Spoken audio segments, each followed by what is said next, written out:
Yeah, it appears that the United States government and its enforcement arm has gotten themselves into a little pickle here. I knew that the day would come where people would get to the point of rioting. And it was like what Martin Luther King said, riots are only a result of people not being heard. And there are a lot of voiceless people out there and a lot of people who feel helpless in the face of government and its enforcement arm. And when you keep bullying the people, when you continue to trample on the people's right, this is what happens. George Floyd was the beginning of what's to come in the future. And it's really not even about him anymore. What you're seeing right now is a result of people, again, feeling like they're helpless and voiceless in the face of Uncle Sam. And I don't know why governments around the world think that it has all omnipotent authority when it does not. Governments, no matter where they may be in the world, are greatly outnumbered by the citizens of said countries. And this is why the government in the United States now feels helpless, because it knows that its time is up and people are getting tired of being bullied and feeling like they're at the bottom of the pyramid when in fact they're really not. The government is at the bottom. It knows it's at the bottom. That's why it uses so much of its resources, etc., etc., to create the illusion of power and authority, but not understanding that it's the people that give the government its power. And once that illusion of power is removed in the minds of those who have been oppressed for so many years, then trouble lies ahead. Because once that illusion is gone, people no longer can be contained or oppressed, and they start to make their own way.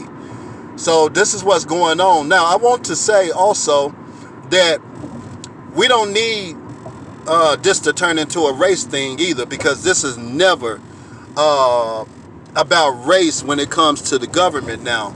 This is about people in general getting their rights trampled on. And when black and white people, especially black and white people, start to unite, they'll find that they'll get more rights and freedom, because now they are great in numbers when compared to the government itself. And so you can, now that we have Chinese, Asian people, Indians, whites, blacks, Mexicans, etc., all of these races combined can do what they will in the face of government. They can control government at every level.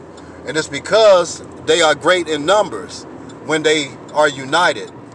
And that's the truth of the matter, is that once every race of people start to unite, we can get some things done, and then the government can no longer come in and pick us off one by one or treat us like trash one by one, because the government will be greatly outnumbered.